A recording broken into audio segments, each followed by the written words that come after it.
Bonjour et bienvenue dans cette nouvelle vidéo Plagimo Formation. Aujourd'hui, nous allons explorer un acteur central de toute opération en vente en l'état futur d'achèvement, la VFA, le maître d'ouvrage.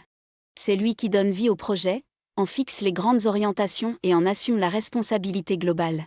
Ensemble, nous allons comprendre qui il est, ce qu'il décide, ce qu'il doit, et comment ses choix influencent la qualité, le coût et le calendrier d'un programme. Pour progresser avec méthode, avançons pas à pas, du cadre légal au cas pratique.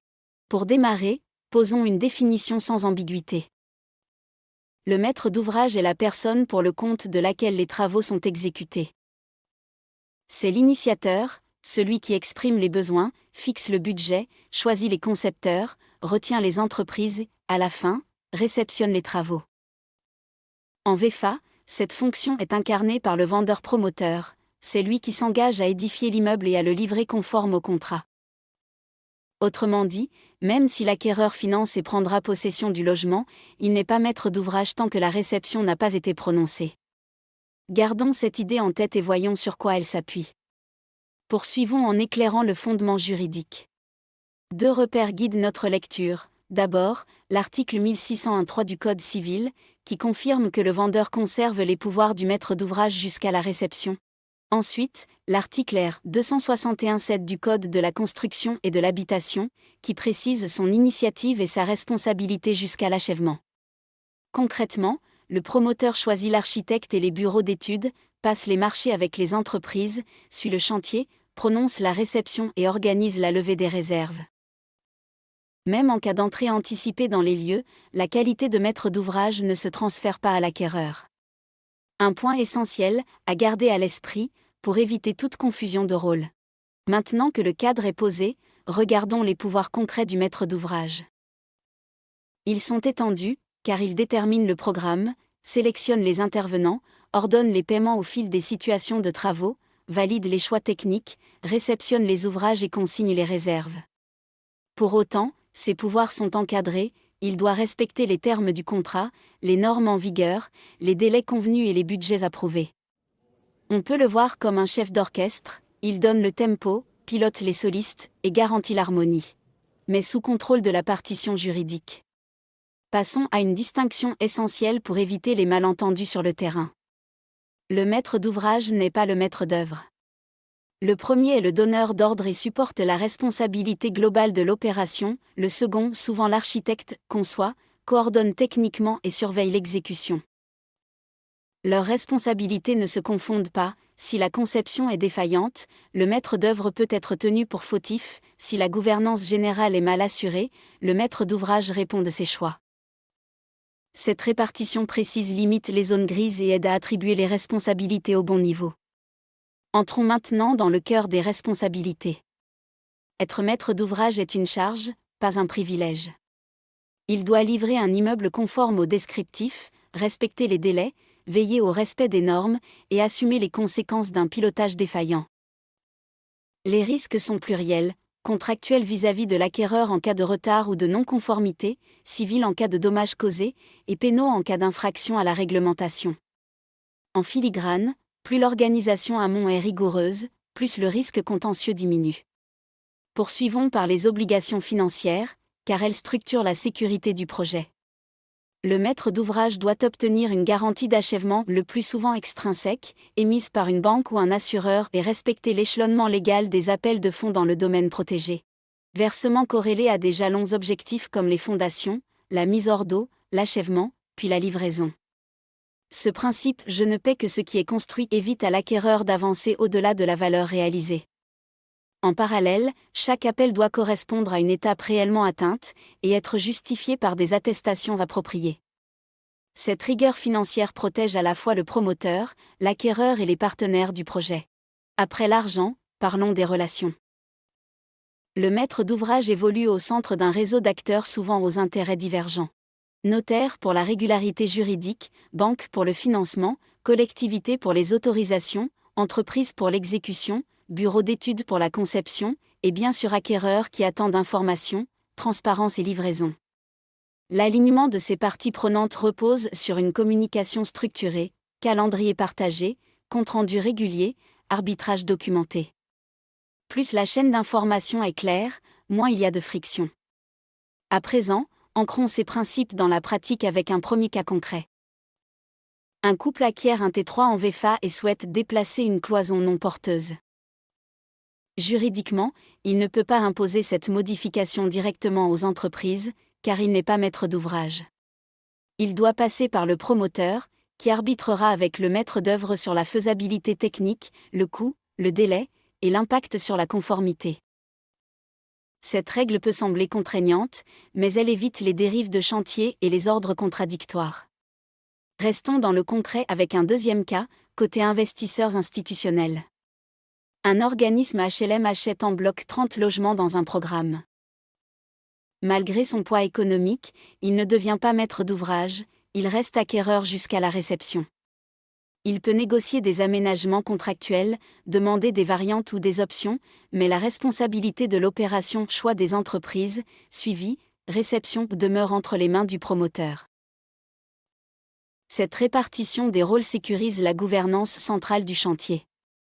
Observons maintenant la figure du maître d'ouvrage délégué et de l'assistant à maîtrise d'ouvrage. La loi permet de déléguer certaines missions, programmation, suivi, coordination, contrôle de coûts. L'objectif est d'apporter des compétences complémentaires sans déposséder le promoteur de sa responsabilité finale. Autrement dit, déléguer n'est pas s'exonérer, le maître d'ouvrage demeure comptable du résultat, et l'assistant à maîtrise d'ouvrage demeure un appui, pas un substitut. Cette clarification évite une dilution dangereuse des responsabilités. Prenons un pas de recul et examinons la responsabilité à la lumière de la jurisprudence. Les juges rappellent régulièrement 3 exigences. D'abord, la régularité de la garantie d'achèvement lorsqu'elle est requise, ensuite, la stricte corrélation entre appel de fonds et avancement réel des travaux, enfin, le respect des normes et des délais, avec sanction en cas de manquement non justifié. Selon les dossiers, la responsabilité du promoteur peut coexister avec celle du maître d'œuvre ou des entreprises, chacun sur son périmètre. Cette approche multicritère protège l'acquéreur et incite à la rigueur. Poursuivons avec les garanties légales postérieures à la livraison, car elles prolongent la protection des acquéreurs et la responsabilité du maître d'ouvrage dans sa mise en œuvre. On retrouve la garantie de parfait achèvement pendant 1 an, qui couvre tous les désordres signalés, la garantie biennale de bon fonctionnement sur les équipements dissociables pendant 2 ans, et la garantie décennale sur la solidité et l'impropriété à destination pendant 10 ans.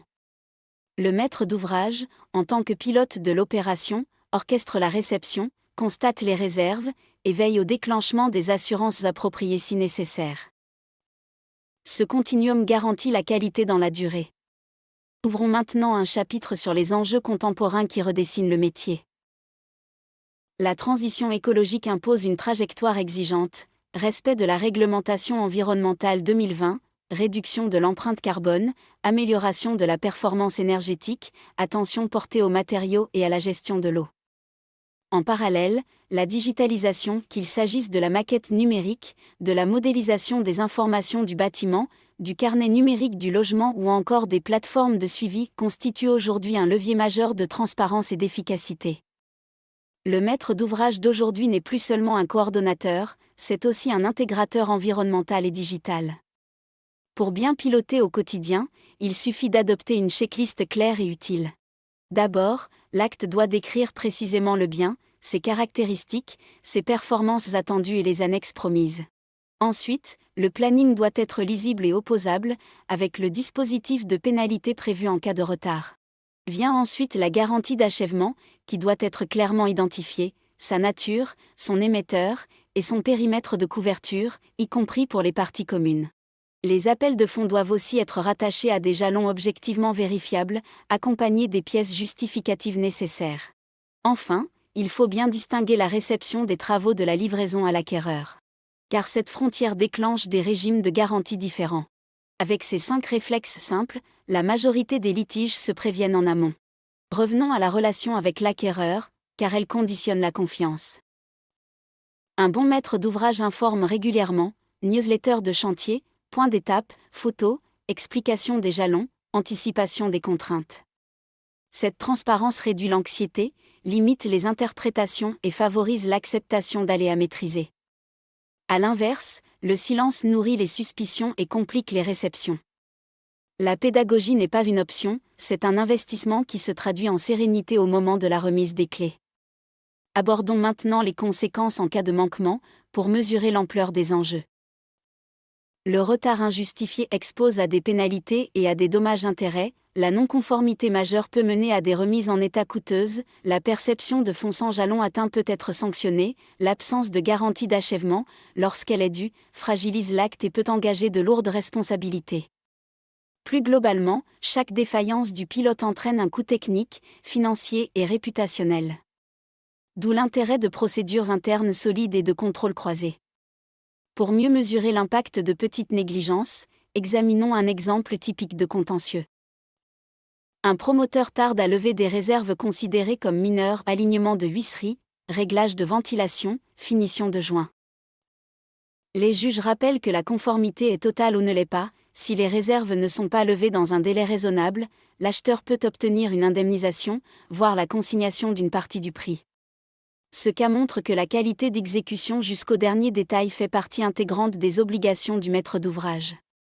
Avant de conclure, synthétisons l'essentiel pour repartir avec des repères clairs. Le maître d'ouvrage est le pilier du projet, jusqu'à la réception, c'est le vendeur-promoteur. Ce professionnel concentre à la fois les pouvoirs et les responsabilités. Il programme, choisit, finance, pilote et réceptionne. Sa mission consiste à sécuriser l'opération sur les plans financiers, techniques et juridiques, garantie d'achèvement, échelonnement légal, respect des normes, traçabilité des décisions. Il doit aussi faire preuve de transparence envers l'acquéreur, car sa responsabilité peut être engagée contractuellement, civilement ou pénalement.